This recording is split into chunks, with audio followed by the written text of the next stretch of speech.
tem vindo a aumentar o consumo de tabaco nos últimos anos.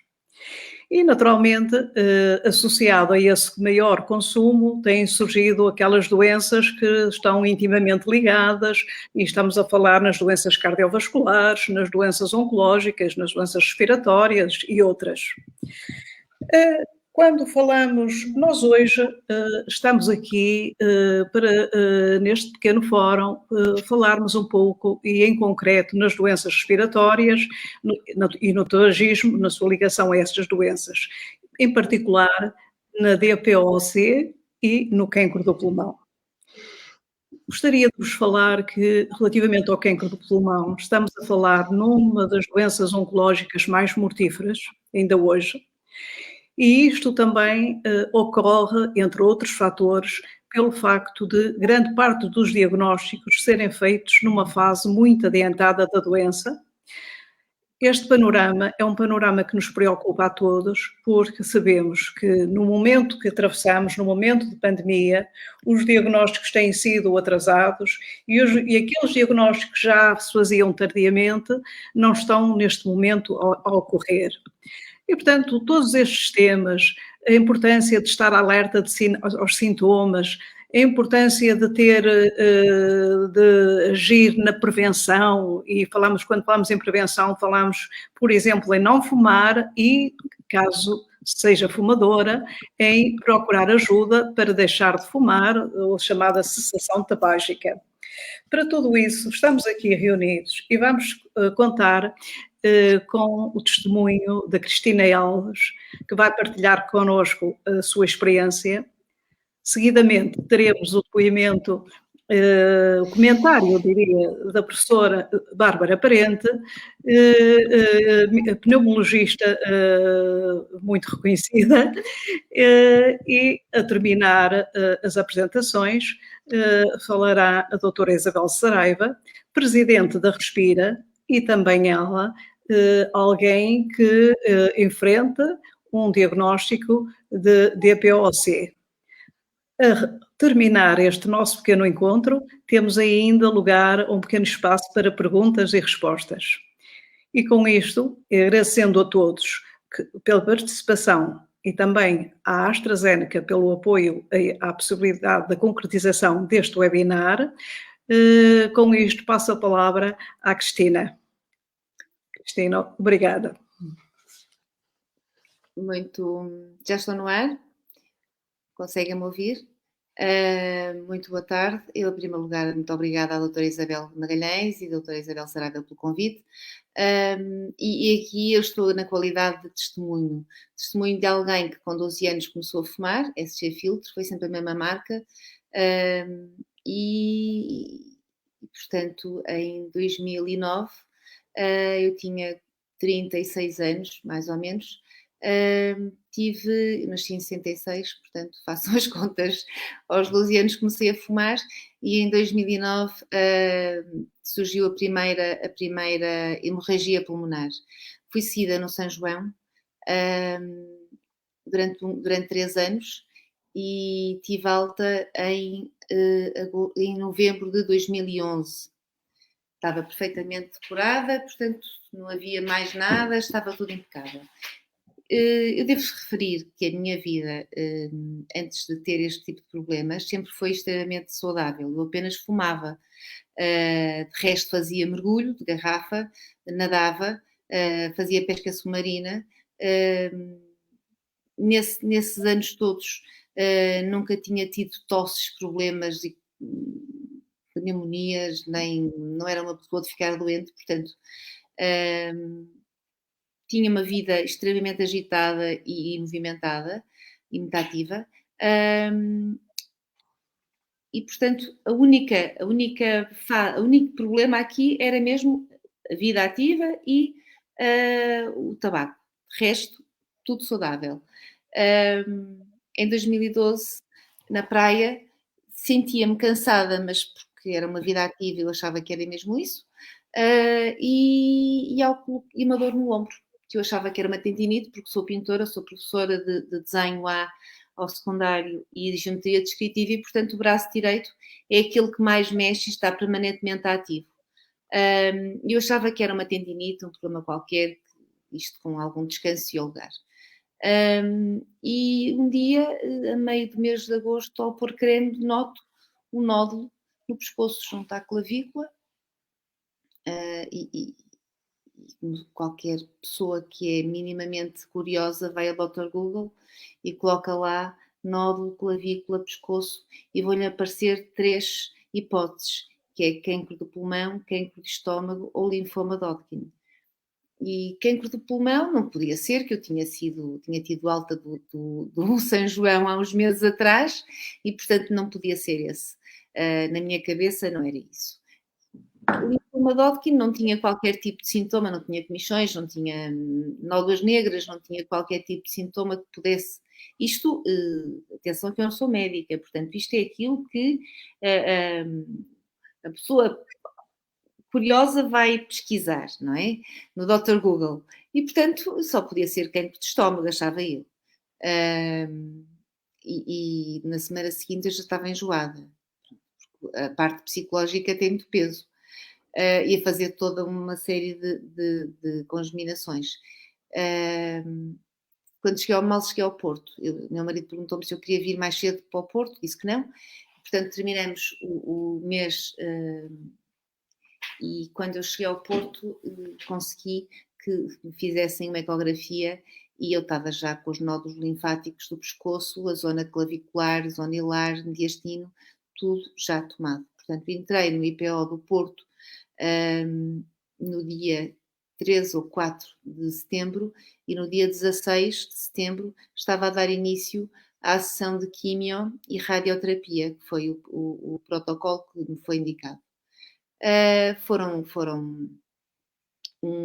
tratamento bastante radical e que me levou a algumas sequelas.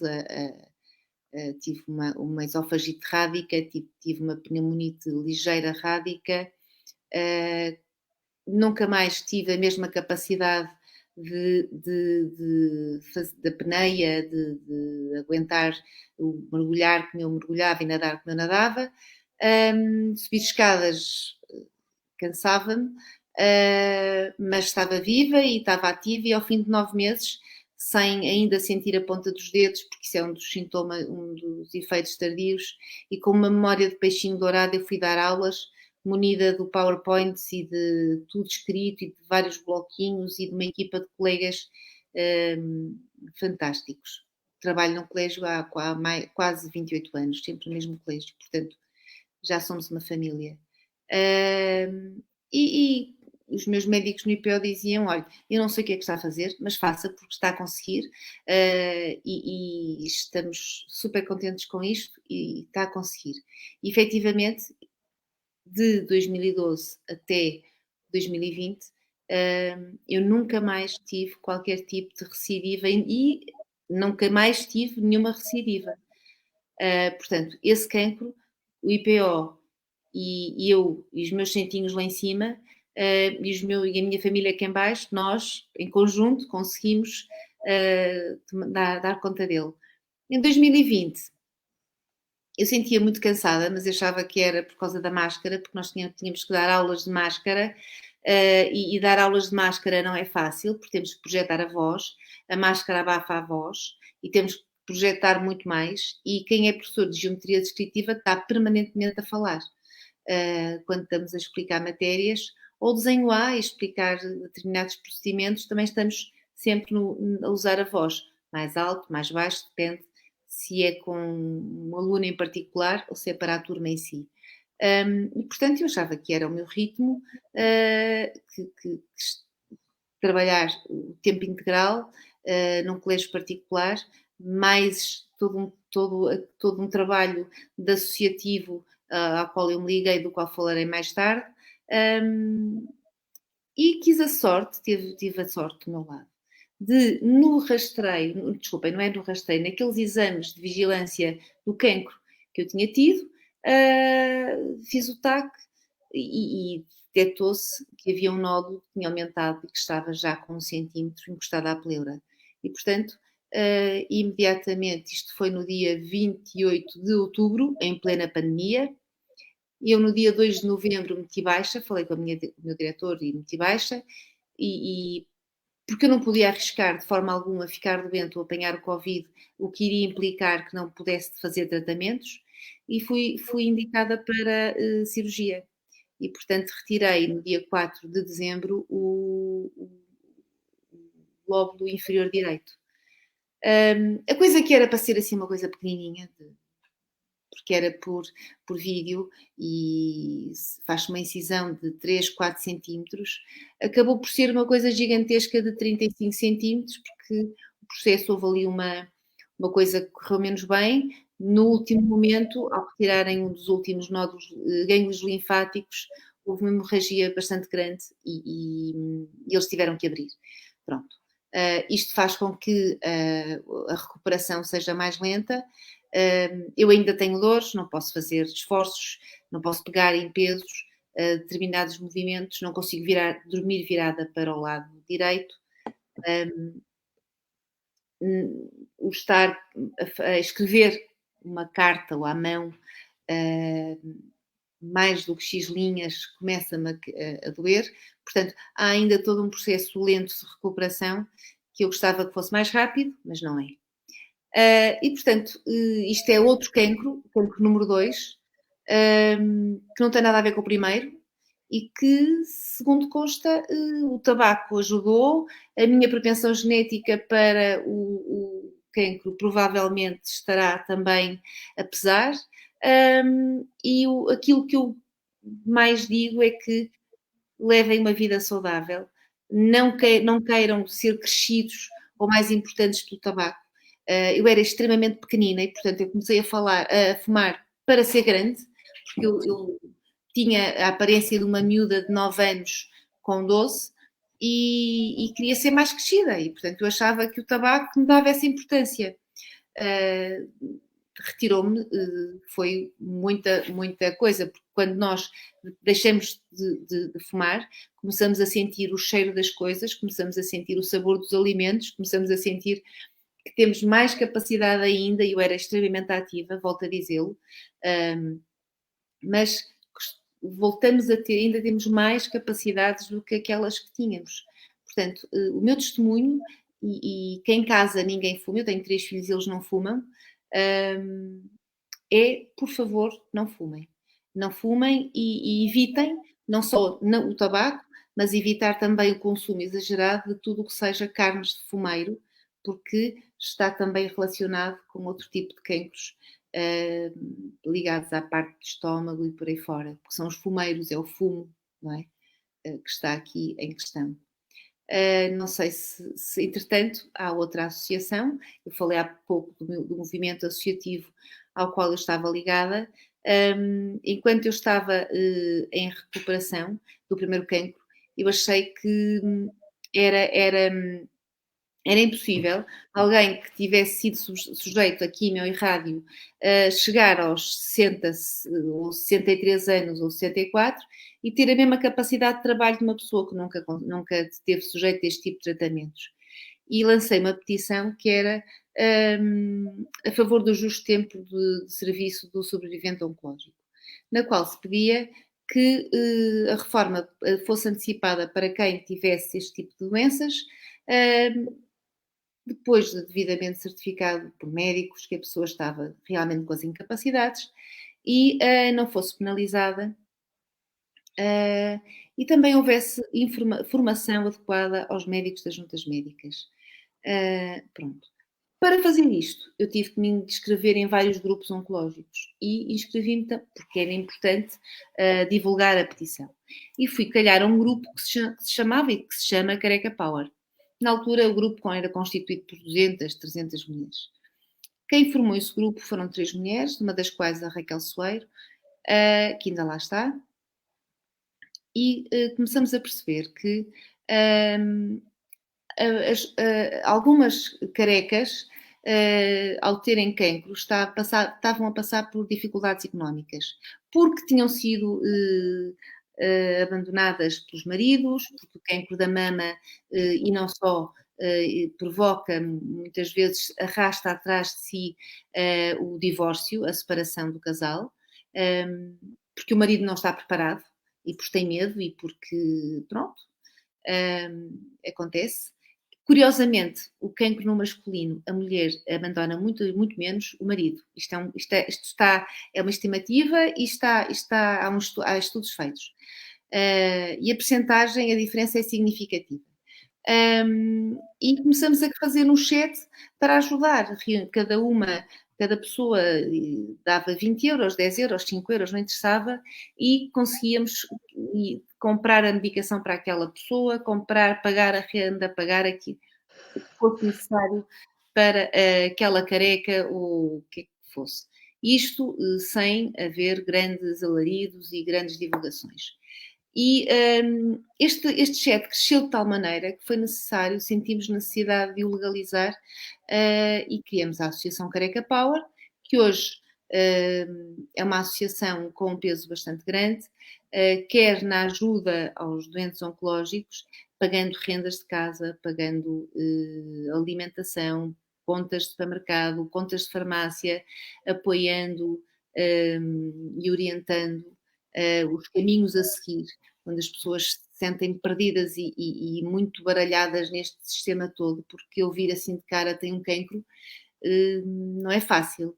E quando não se dominam computadores e não se dominam as informáticas e os sistemas, nem todos temos a mesma forma de reagir, e é muito importante um ombro, alguém que se calhar nós não conhecemos e, portanto, podemos falar à vontade, porque não faz parte do nosso núcleo e até nos sentimos mais à vontade para partilhar dores, desgraças, medos, ansiedades. E é tudo isso que nós fazemos. Portanto, o grupo em si partilha experiências, sabendo sempre que cada corpo é um corpo, e, portanto, o facto de termos o mesmo problema não significa que tenhamos reações iguais. E, portanto, essa é sempre a primeira indicação.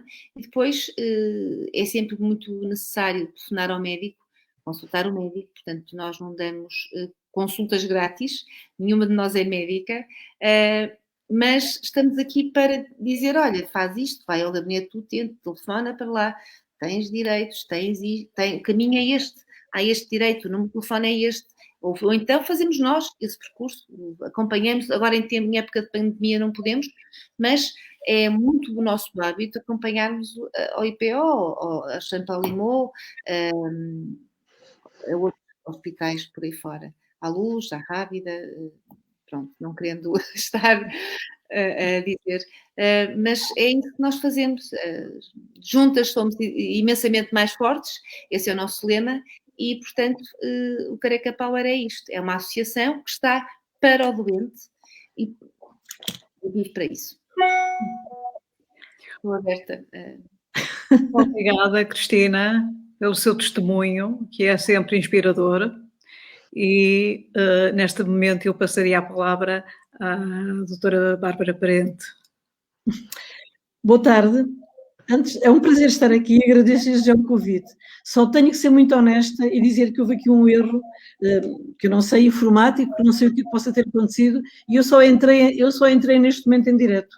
Eu não ouvi exatamente o depoimento da Cristina e lamento profundamente, porque seria muito importante, muito interessante para mim conseguir perceber o que tinha dito. Se calhar vou ter que questionar um bocadinho para conseguir, de facto, falar um bocadinho sobre aquilo que me pediram, que é só a problemática da mulher e o cancro do pulmão. Uma situação que hoje em dia ainda é muito alocada ao homem e que, de facto, é uma situação já muito frequente na mulher, e a prova evidente disso é que estamos aqui, mulheres, e como uma mulher que teve um cancro do pulmão e, tanto quanto eu consegui saber, teve um segundo cancro há pouco tempo.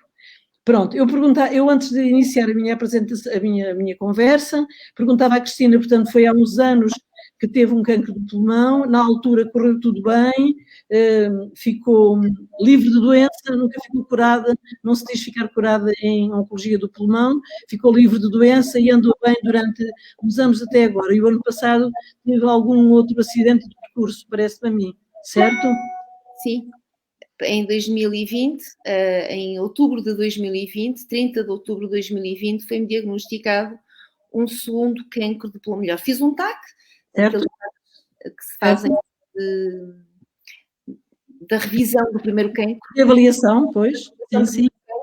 e anual já, todos os anos, e tive a sorte de apanhar ainda numa fase muito pequenina um nódulo que tinha crescido e estava com 1 centímetro encostado à parede do lóbulo inferior direito. Portanto, ok.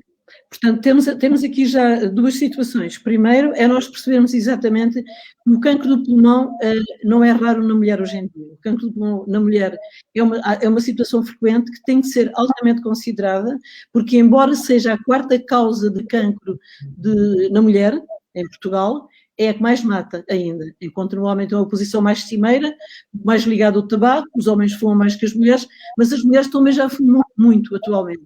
E se nós compararmos desde a altura em que eu comecei a trabalhar nesta área até à atualidade, eu posso lhe dizer que o rácio desde o ano de 80 até, por exemplo, o ano 2000, duplicou na faixa etária entre os 25 anos e os 34, e depois quadruplicou na idade mais avançada, entre os 50 e 60 anos. Isto é, a mulher fuma cada vez mais. Daí que, neste momento, se calhar no homem o tabaco não aumentou muito, mas na mulher aumentou tanto que continuamos a ter uma incidência em Portugal ainda muito elevada. Portanto, muitos dos tumores do pulmão têm a ver com os hábitos tabágicos. Eu não sei se a Cristina era fumadora. Era fumadora desde os 12 anos, precisamente porque eu queria ser gente, queria ser muito, muito importante, queria crescer, queria ser...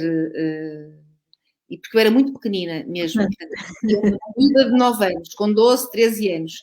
E eu acho que se calhar as mulheres estão a fumar mais porque se querem aproximar aos direitos dos homens, não é? À imagem masculina. Sim. Sem sombra, era uma projeção social, era uma forma das pessoas se tentarem de facto equiparar. A Cristina começou a fumar aos 12 anos e teve o seu primeiro tumor com quantos anos? Com 46.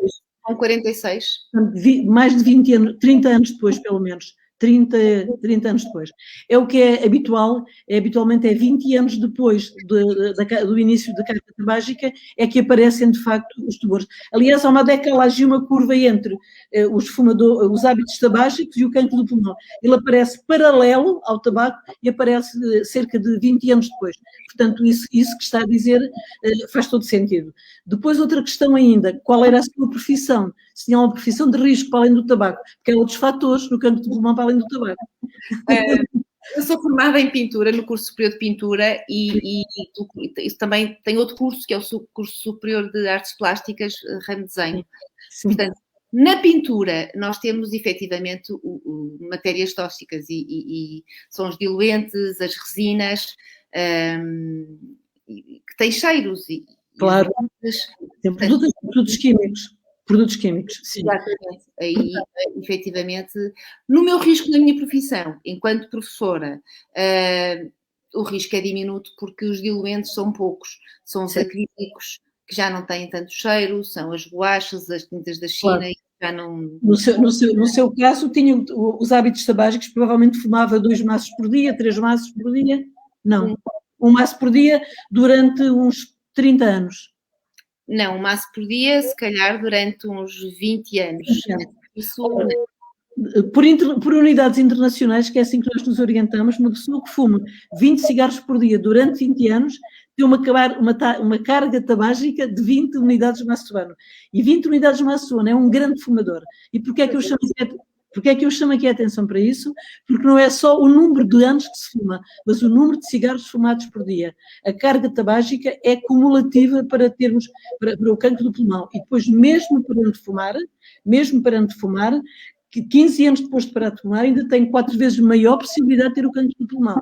E mesmo 40 anos depois, ainda há sempre um risco acrescido. Isto é, o apelo que eu faço a quem eventualmente nos estiver a ouvir é: quem fume, que pare de fumar, por favor. Porque quanto mais cedo parar de fumar, mais baixa a probabilidade, vai reduzindo a probabilidade de ter um cancro do pulmão. Agora, naturalmente que nós sabemos também que muitas pessoas têm cancros do pulmão e nunca fumaram. É verdade, é verdade. É verdade porque há outros fatores que se calhar são menos valorizados, nomeadamente o radon.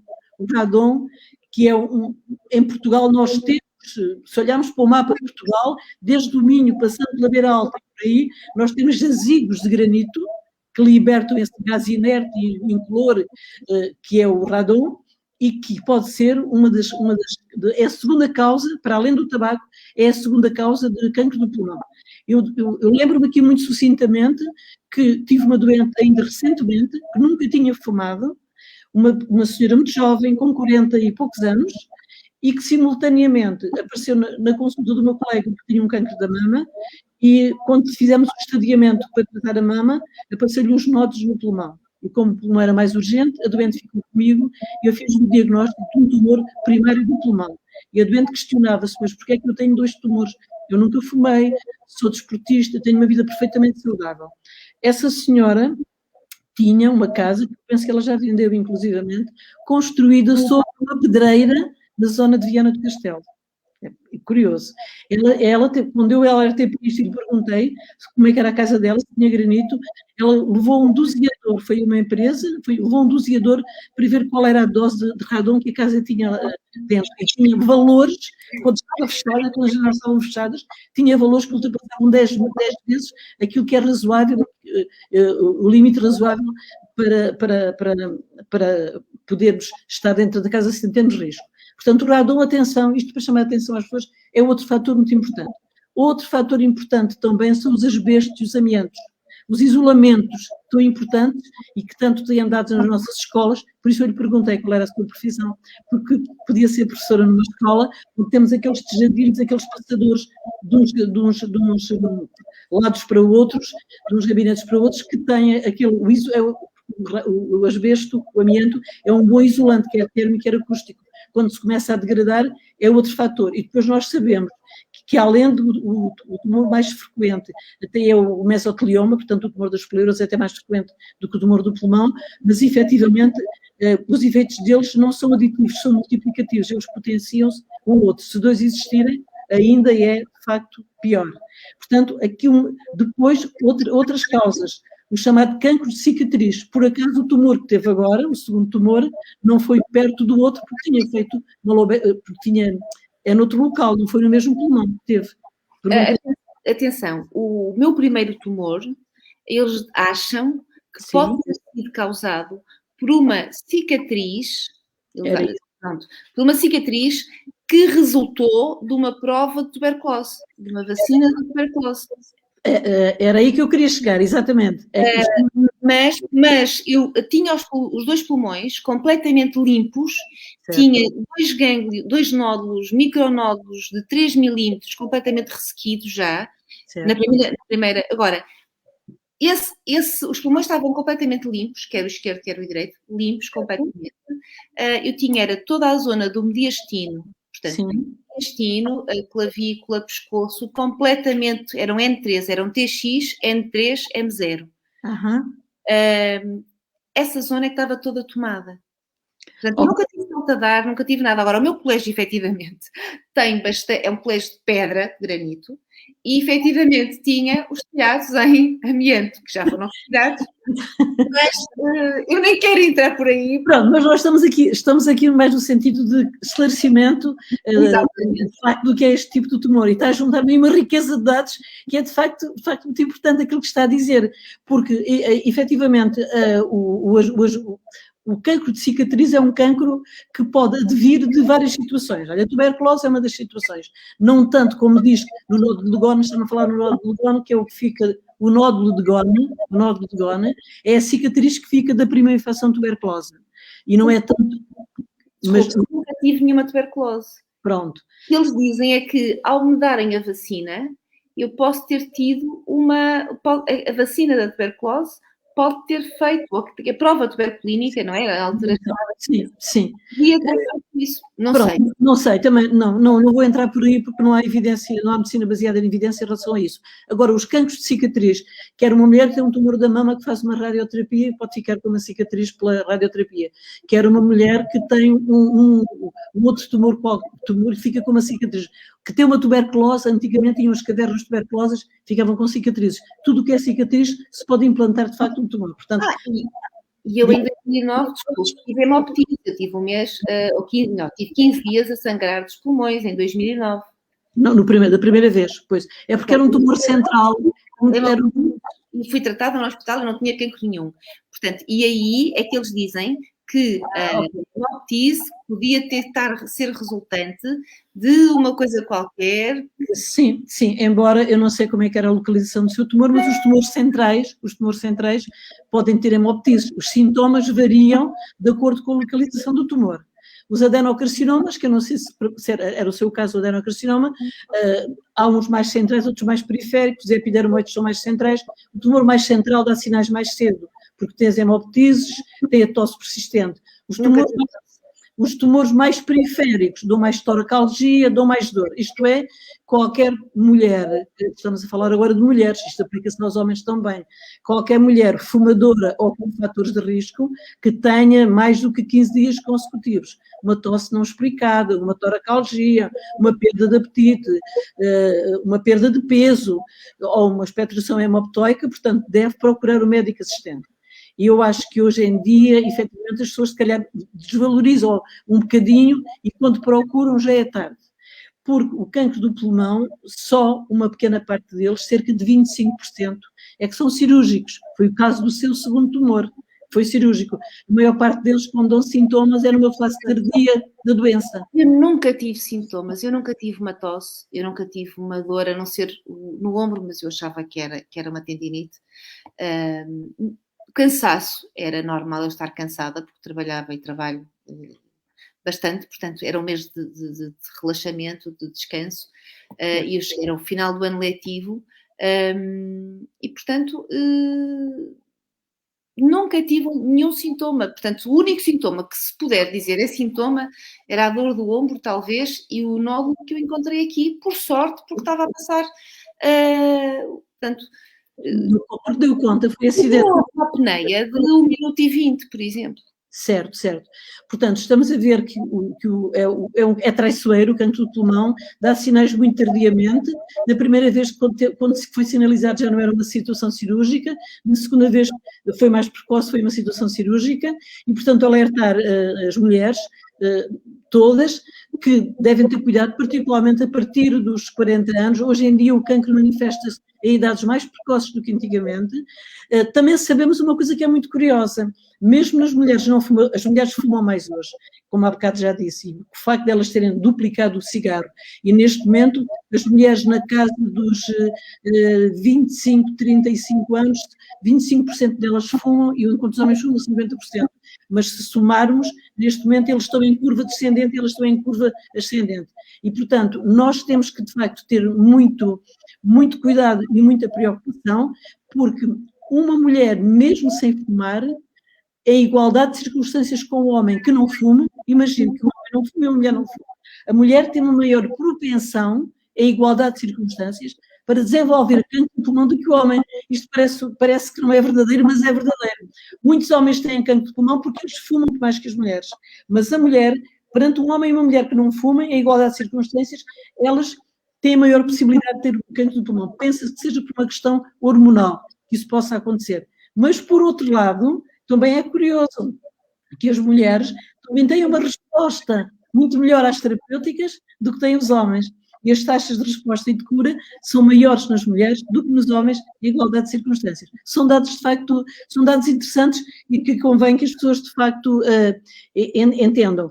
Agora, nós, efetivamente, temos, o nosso interesse, nós, oncologistas, é detectar o mais precocemente possível o cancro do pulmão. E o alerta é, não deixem de procurar o vosso médico. Não há rastreio em Portugal. O rastreio epidemiológico, que já está a ser feito nos Estados Unidos, dos últimos estudos que saíram na Europa, nomeadamente o estudo de Nelson, foi um estudo que é o maior estudo com milhares de doentes. Aliás, o estudo americano disse que já 20% das mortes seriam evitáveis se conseguíssemos diagnosticar precocemente o cancro do pulmão. Não é custo eficaz fazer um rastreio maciço à população. Na Europa é uma situação que ainda não está neste momento definida, mas que para lá se vai caminhando, pelo menos nos grupos selecionados.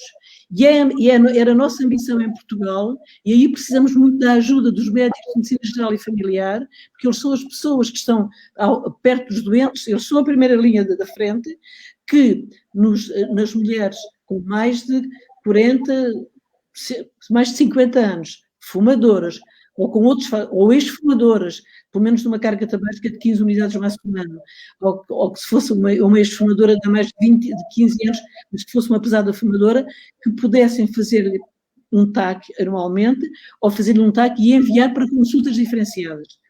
A rede de referenciação de oncologia neste momento é grande, nós particularmente no Norte e no Sul também, mas as coisas estão organizadas no sentido de poder receber esses doentes rapidamente. Tem que haver uma via verde para o cancro, porque o cancro do pulmão não é como o cancro da mama ou outro cancro, pode esperar 2 ou 3 meses e a situação não se altera francamente.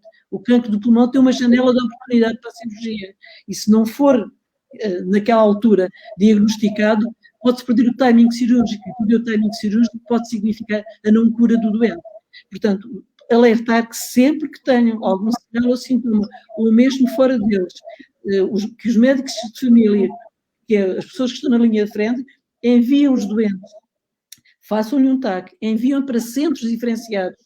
Há imensos centros de referência que os enviem, onde deverão haver consultas abertas que orientem e recebam essas mulheres, as possam orientar a fazer o seu diagnóstico o mais rápido possível. Mas também quero deixar aqui outra palavra de esperança. É que enquanto há 30 anos atrás nós recebíamos uma pessoa com os estadios do cancro de pulmão, vai de 1 a 4. Em que 1 é o melhor, como no caso do cancro da Cristina agora, que era um B, e o 4 é o pior, o C era o 3B, ainda esteve ali entre os pingos da chuva. Portanto, quanto mais precoce é o estadio, maior é a possibilidade de cura. Mas se o doente nos chegar, e chegam muitas vezes em fases avançadas de doença, temos cerca de 60% a 70% dos doentes que nos chegam, homens e mulheres, que nos chegam em fases muito avançadas de doença, mas temos hoje terapêuticas inovadoras, temos hoje uma forma de estudar os doentes completamente diferente daquela que tínhamos há 30 anos atrás. Antigamente bastava dizer, é um pequenas células ou não pequenas células. Os pequenas células são aqueles que só há 15% na população e que são muito ligados ao tabaco. A mulher tem uma baixa incidência de cancro de pequenas células relativamente ao homem. O homem tem mais pequenas células que a mulher, porque ainda fuma mais do que a mulher, apesar da mulher estar a aumentar a sua carga tabágica.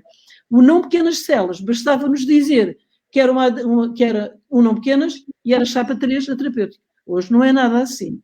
As coisas mudaram completamente. Nós temos que saber se é um adenocarcinoma e depois de um adenocarcinoma, saber quais são os marcadores específicos. Fazemos uma bateria de análise de biologia molecular, que me permite saber se tem uma mutação específica, que lhe permite fazer uma terapêutica oral, ou se tem uma expressão de PDL1, que lhe permite fazer uma imunoterapia.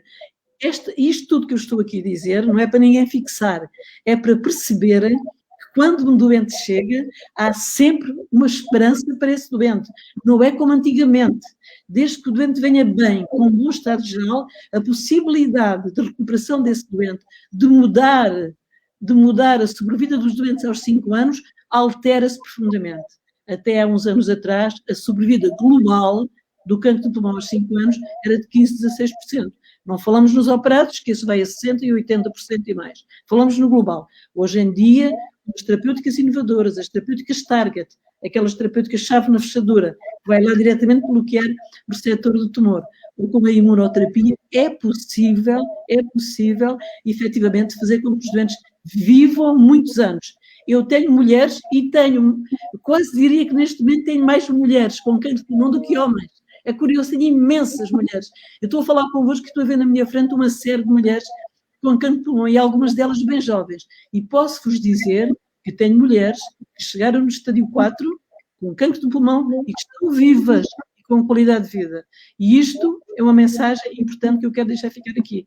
É que, de facto, perante algum sintoma ou perante fatores de risco iminente, nomeadamente o tabaco, que não deixem de procurar o vosso médico assistente e que não deixem depois de rapidamente serem referenciados. Não há áreas de referência. As pessoas são referenciadas para quem mais rapidamente receber, porque têm tratamentos que podem fazer e que podem, de facto, continuar a viver com dignidade e com qualidade de vida, que é o mais importante. Porque estas novas terapêuticas não tiram a qualidade de vida que tira as quimioterapias, enfim, mais clássicas. Hoje em dia ainda fazemos nos estadios precoces, muitas vezes quimioterapia, nomeadamente adjuvante de uma cirurgia, muitas vezes tem que se fazer ainda, mas há imensos estudos a decorrer neste momento e que as pessoas podem, que já estão a recorrer e que vão mostrar, provavelmente, que daqui a uns anos, daqui a meia dúzia de anos, também essas terapêuticas inovadoras, que ainda só estão autorizadas em estadios 4 e em alguns 3B, para consolidar a quimiorrádio, que serão a curto prazo aprovadas também para poderem ser usadas em estadios mais precoces. Eu estou a ver as horas a passarem, é melhor travarem para haver tempo de discussão, e eu estou a ver aqui a doutora Isabel Saraiva, que é uma excelente pessoa com quem eu gostei imenso de contactar, que sei que tem uma DPOC, e que também sabemos que a DPOC é efetivamente uma das causas do cancro do pulmão. As pessoas que têm DPOC ou que têm fibrose pulmonar têm uma possibilidade aumentada de vir a contrair o cancro do pulmão. Para além do ser o mesmo fator, está nas genes dos dois, o que é um facto é que isso é um fator acrescido. E eu ia de imediato passar-lhe a palavra, porque ela seguramente vai ter muita informação para nos passar sobre a sua doença, sobre as suas dificuldades e sobre tudo aquilo que tem vindo a acontecer. Doutora, é um gosto. Muito obrigada, doutora Bárbara Parente, muito obrigada, doutora Isabel Magalhães, muito obrigada, Cristina, pelo o seu depoimento tão inteiro e tão impressivo como foi. Muito obrigada à AstraZeneca que nos permite estar aqui hoje e muito obrigada às pessoas que nos estão a ouvir e a acompanhar. Eu estou aqui numa dupla qualidade, com dois chapéus de pessoa com DPOC. Fui uma fumadora durante 40 anos, comecei a fumar aos 17, que é a idade média dos adolescentes na altura, nos anos 60. Nós começávamos a fumar era uma carta de alforria, ficávamos crescidos no momento em que começávamos a fumar. Entrávamos no mundo dos adultos, tinha um certo charme fumar, aliás era um mundo cheio de tabaco nessa altura. Muitas pessoas que nos acompanham provavelmente não se lembram, mas fumava-se em todo lado, nos cinemas, nos teatros, nos transportes públicos, nos gabinetes dos médicos, inclusivamente, nas aulas, nas universidades, nos hospitais, nos corredores dos hospitais, fumava-se em todo lado. Era um mundo cheio de tabaco. E eu comecei a ficar muito cansada, a ter muita tosse, e como todas as pessoas, de um modo geral, desvalorizam. Estou cansada porque trabalhei, porque viajei, porque me deitei tarde, sim, porque não. Mas chega-se a um momento em que a desculpa já não existe e temos que ir ao médico. Então tive o diagnóstico de uma doença pulmonar obstrutiva crónica, que é uma doença crónica para a vida. E, com toda a franqueza, quando nós temos o diagnóstico de uma doença crónica, a nossa vida muda mesmo. A doença crónica pressupõe, não no primeiro momento, porque nós nem percebemos bem o que é que nos está a acontecer, mas rapidamente chegamos lá. Há certas coisas que deixamos de poder fazer, certas situações que nos provocam mal-estar, por exemplo, o frio é um agressor muito grande das vias respiratórias, o vento, as ladeiras, subir ladeiras ou subir escadas é muito difícil, temos dias maus em que o próprio ato simples de tomar um banho ou de pentear causa fadiga e cansaço, mas temos que saber gerir esse cansaço, essa fadiga, essa falta de energia e perceber que a doença crónica está dentro de nós, mas nós precisamos de viver com ela e de nos ajustar o melhor possível a essa doença crónica. A doença pulmonar obstrutiva crónica, de um modo geral, não exclusivamente, mas a esmagadora maioria das pessoas com DPOC são ex-fumadores. Também há fumadores, também há pessoas com DPOC por duas outras razões. Uma razão é doenças profissionais, que podem causar problemas relacionados com doenças respiratórias crónicas, e outra razão é genética, uma razão de ordem genética. Mas a esmagadora maioria são de facto fumadores. Por isso é que é tão importante debater o tabaco e as consequências de fumar para toda a gente, especialmente para as mulheres. O tabaco é especialmente agressivo para as mulheres e é muito aflitivo ver raparigas adolescentes a fumarem e a fumarem muito.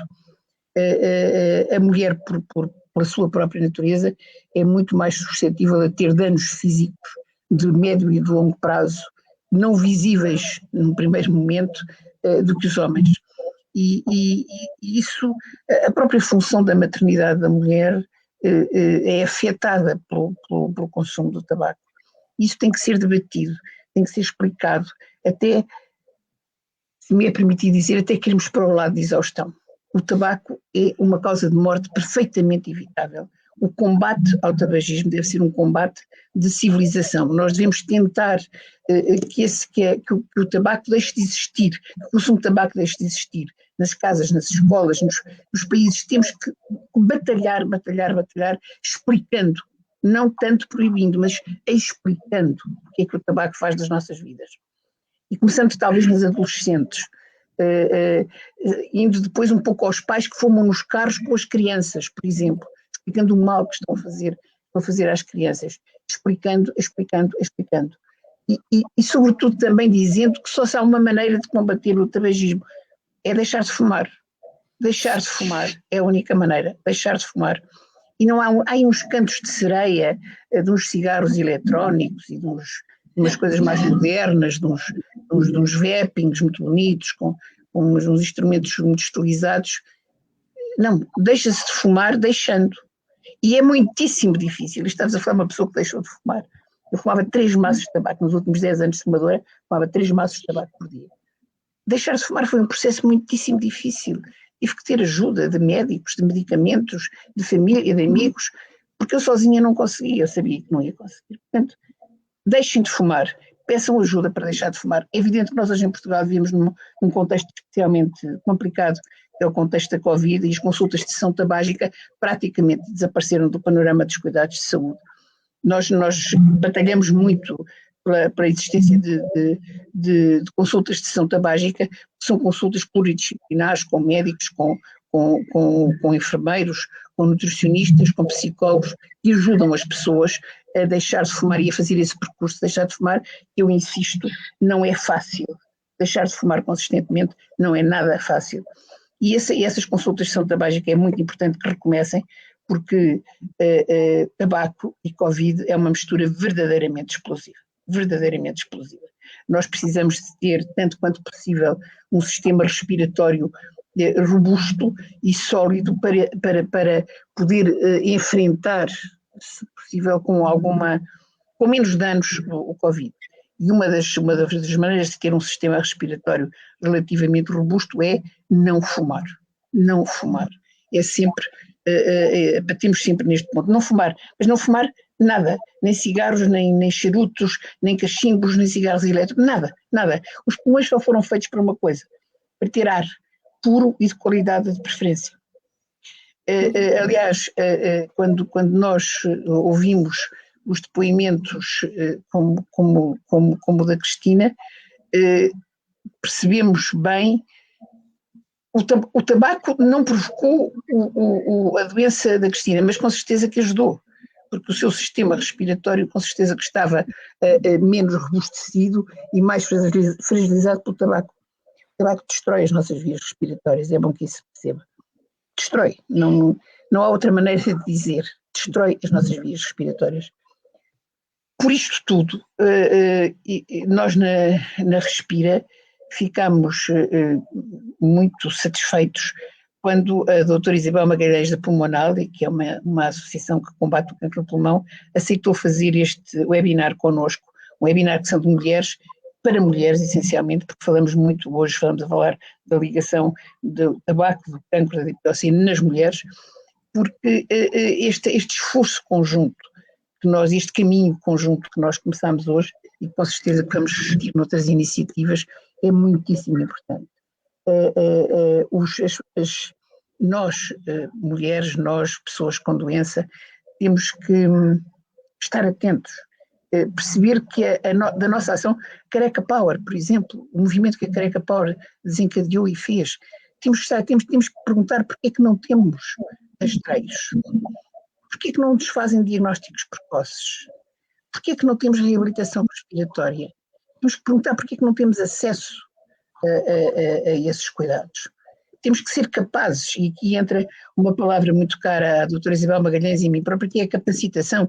Temos que ser capazes, nós por nós e com as estruturas que nos representam, ser capazes de levantar esta bandeira, de batalhar por ela, pelo acesso aos cuidados de saúde, pelo acesso ao diagnóstico precoce, pelo acesso ao rastreio, pelo acesso à reabilitação. Precisamos de fazer isso. E somos nós, pessoas com doença, os principais interessados em fazer isso.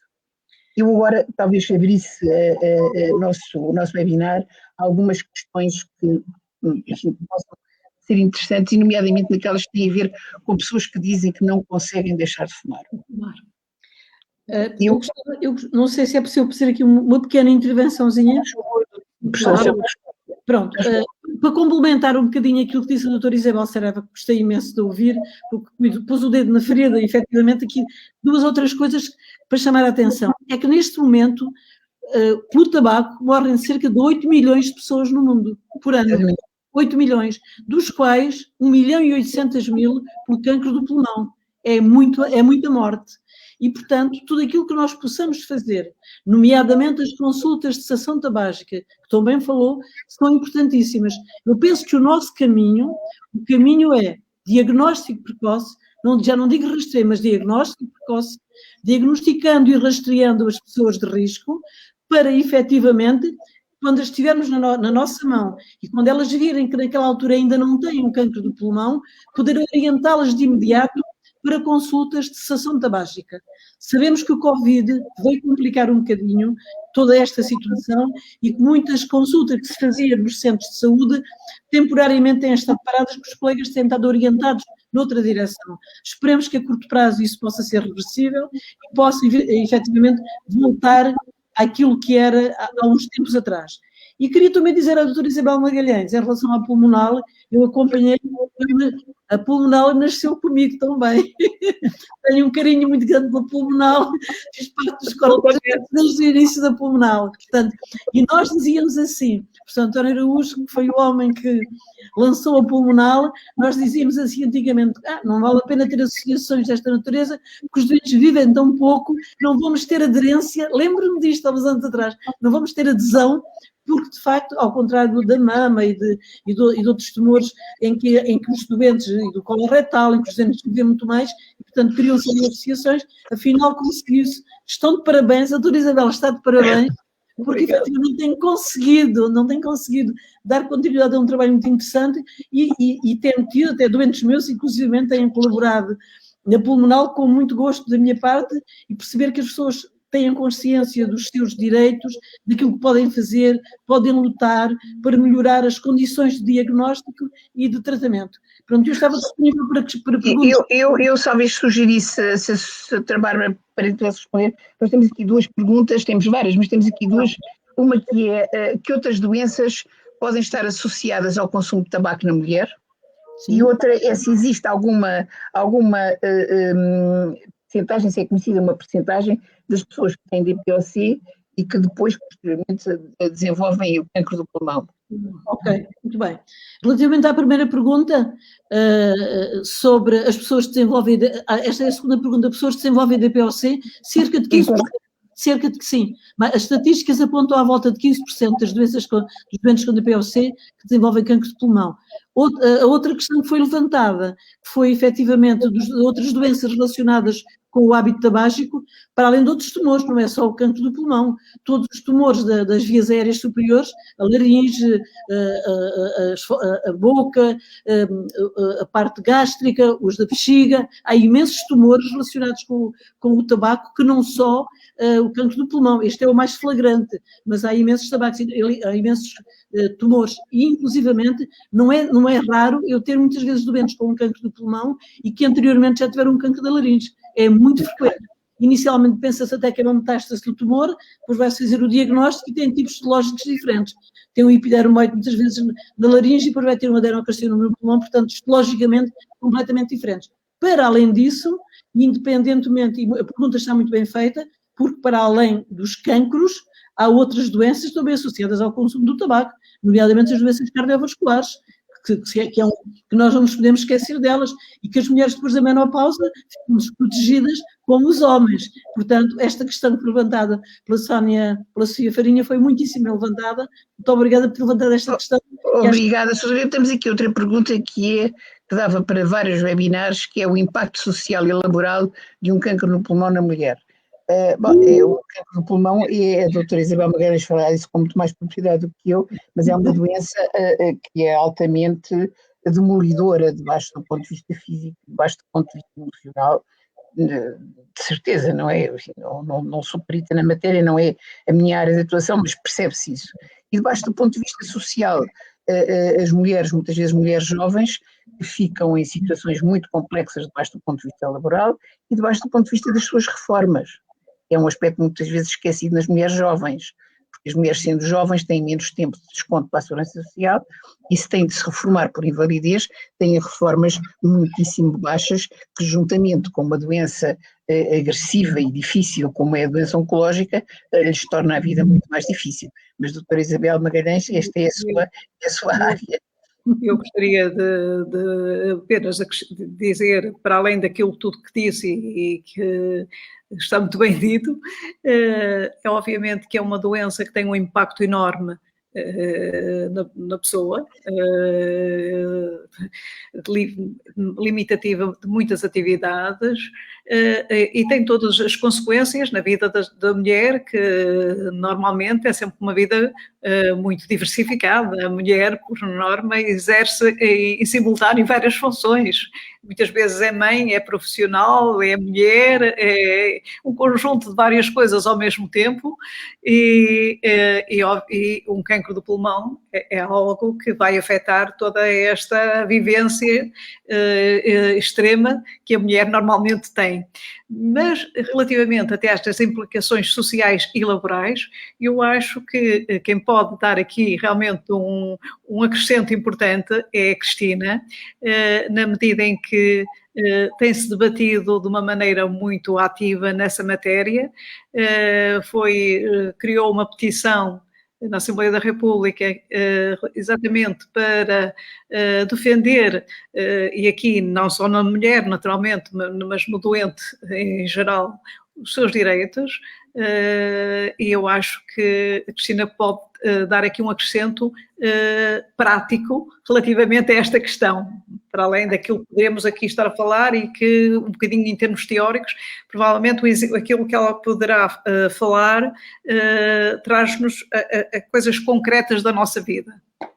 A lei é muito clara, não é? A lei diz que os doentes com incapacidade são protegidos, incapacidade superior a 60%. É o artigo, salvo erro, 82, 84, 86 do Código de Trabalho.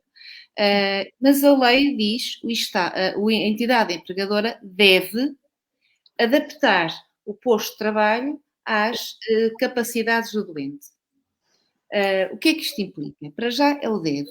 O tem de e o deve são palavras muito distintas. E, portanto, a entidade patronal, de uma forma muito clara, está completamente livre para, se não quiser adaptar, não adapta para um ponto final.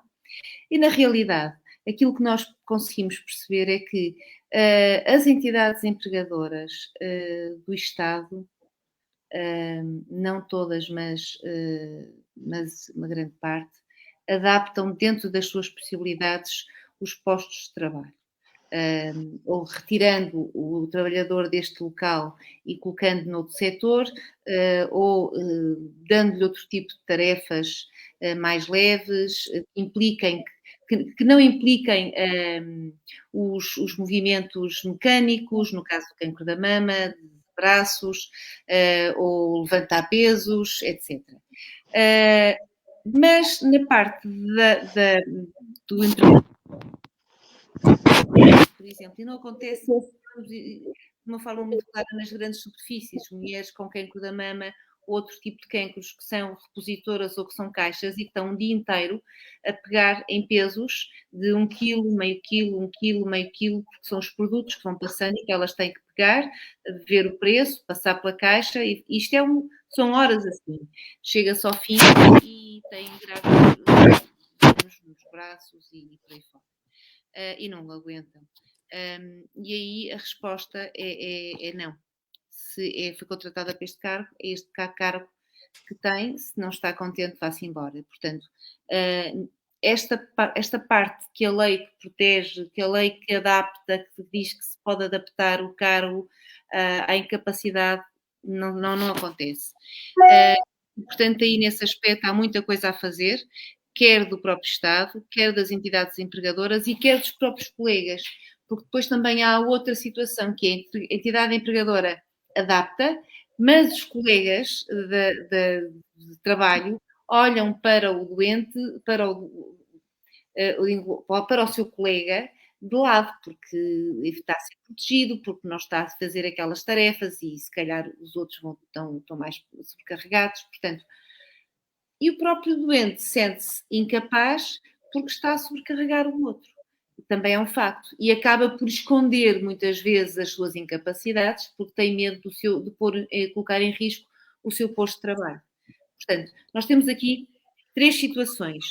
Primeiro, o doente com incapacidade que não diz que não consegue, ou que lhe dói, ou que porque tem medo da resposta da entidade empregadora, as reações dos seus colegas, dos seus pares, e a entidade empregadora que não está disponível para adaptar, ou porque não está disponível, ou porque não pode adaptar o seu posto de trabalho à incapacidade do doente.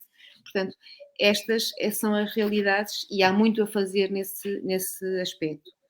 Outra coisa que eu gostava só de dizer, no cancro do pulmão, se nós formos ver, em Portugal, grupos de cancro do pulmão não existem. Há o cancro da mama, o cancro do rim, o cancro do pulmão não existem. Existem no Brasil, existem nos Estados Unidos, existem numa data de países. Em Portugal não existem.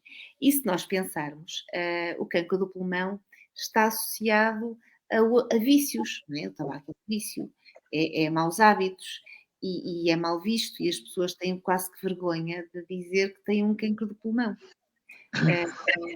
É um facto. Porque está associado a uma vida, se calhar, que menos... Eu não diria que seria quase como a cirrose, não é? Pronto, mas é um estigma. Pronto, mas é aquilo que eu penso pessoalmente, enquanto Cristina Coelho, estou a dizer isto, mas não sou única. Mas passarei o tempo. Eu acho que a Cristina tocou agora aí num ponto importante nestas doenças, é exatamente o estigma e a marca que faz com que muitas pessoas não queiram falar, não queiram aparecer, não queiram dar o testemunho, não se queiram juntar, tenham medo de ir conversar com o médico, porque têm medo daquilo que o médico pode descobrir, e percebemos todos já, e aliás a intervenção da doutora Bárbara Parente foi de uma meridiana clareza, que um determinado tipo de sinais que persistam por mais de 2, 3 semanas, são indicação que devemos procurar ajuda médica para verificar o que é que se está a passar com o nosso corpo, com o nosso sistema respiratório, connosco, ao fim e ao cabo.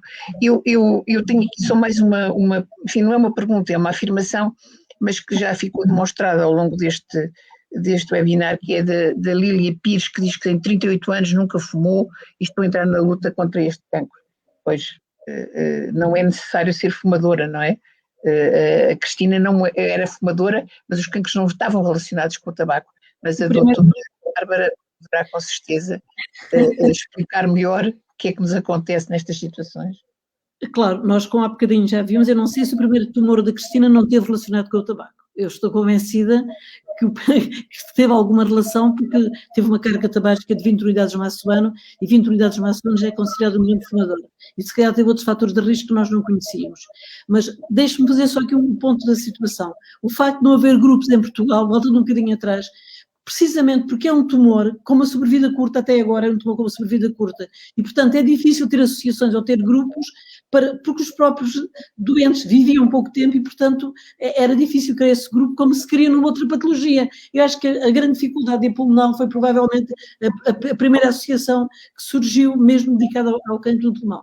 Depois, em relação às questões laborais, também queria acrescentar alguma coisa. As mulheres com cancro do pulmão, temos aqui dois setores. Ou temos aqueles 25, 30% de pessoas que se tratam e ficam tratadas e podem voltar à vida ativa, ou temos para aí 60%, 50% a 60% de pessoas, de doentes, que depois precisam muito constantemente de ser vigiados e até repetir tratamentos para travar a evolução da doença. E isso faz com que as pessoas, que os doentes também, não tenham grande capacidade para voltar ao trabalho. E necessitem muito de ajuda. Nós, na nossa consulta, temos um psicólogo que faz parte da nossa consulta, sempre, e nós temos de ter muito cuidado na forma como falamos com o doente e como damos expectativa de vida. Agora, relativamente à questão que foi levantada agora por a última pessoa que nos está a escutar, que perguntava que nunca fumou e porque é que ela, de facto, está a lutar contra um cancro do pulmão, precisamente porque há uma percentagem grande, já neste momento, de doentes, pelo menos 20% de doentes que têm cancro e nunca fumaram, porque há outros fatores que se conjugam para isso, desde a poluição atmosférica, que ao bocado não tive tempo para referir, os escapes dos gases, dos automóveis, há imensas reações químicas, coisas que nem nos passa pela cabeça, o radon, os asbestos, do ponto de vista genético, também é um fator genético, que embora não seja tão matado como no cancro da mama, também tem a sua importância. Eu já tratei 2 irmãos, já tratei pais e filhos com cancro do pulmão, portanto, é um fator genético também.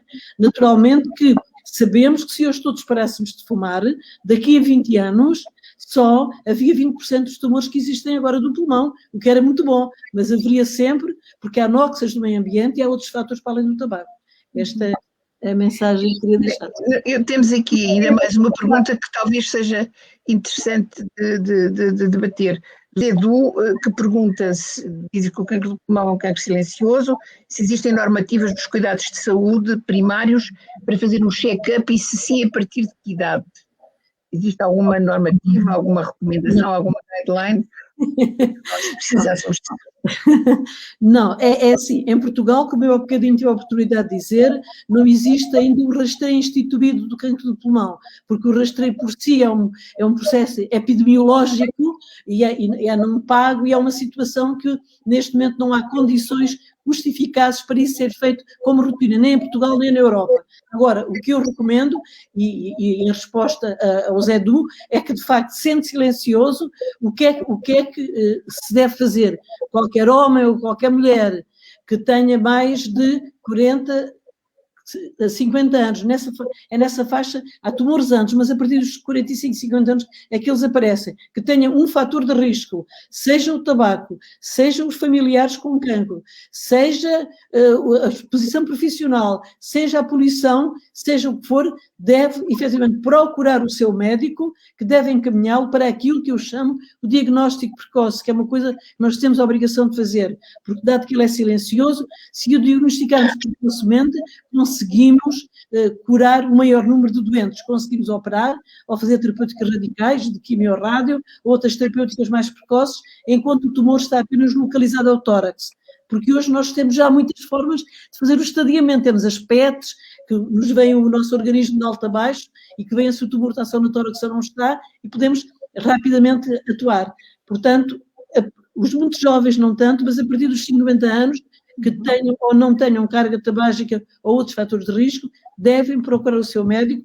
Há consultas abertas já, há consultas de diagnóstico precoce, rastreios é que não.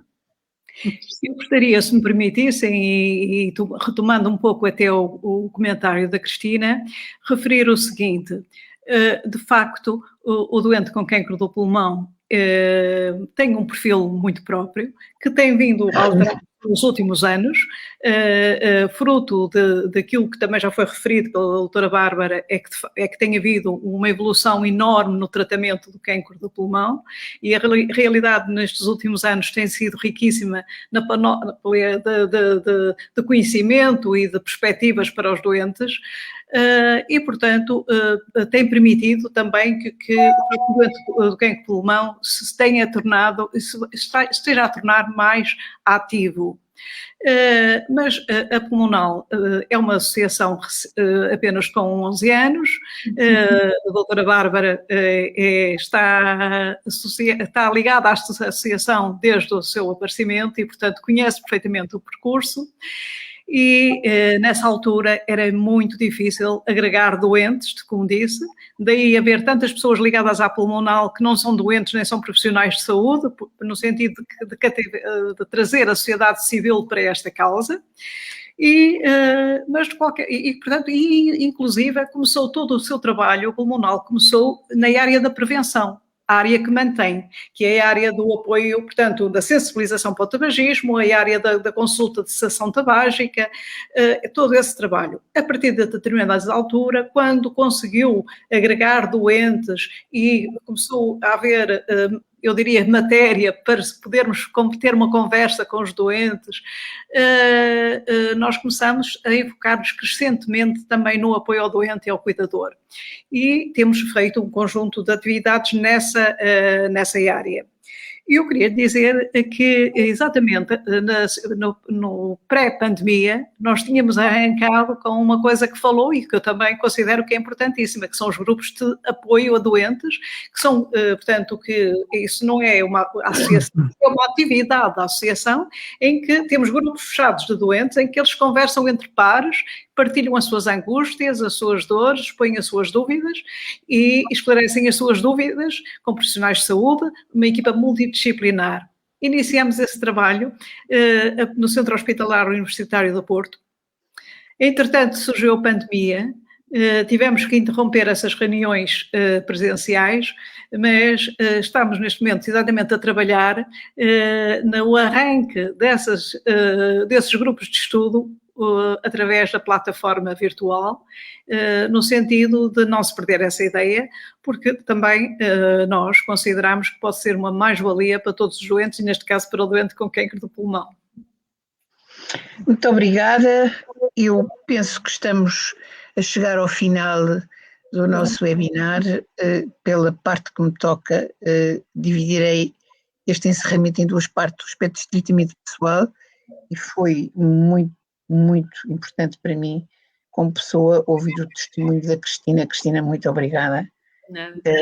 É preciso muita coragem, ter tanta confiança em si, que se expõe e que explica desta maneira.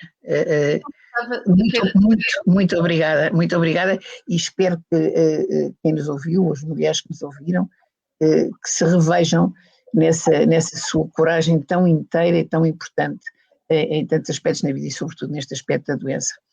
A senhora doutora Bárbara Parente pertence ao grupo dos profissionais de saúde a quem nós tanto devemos, porque é convosco que nós nos encontramos nos momentos da maior aflição. São os médicos e as médicas e profissionais de saúde que transformam os dias cinzentos em dias com cor. São os médicos que nos ajudam.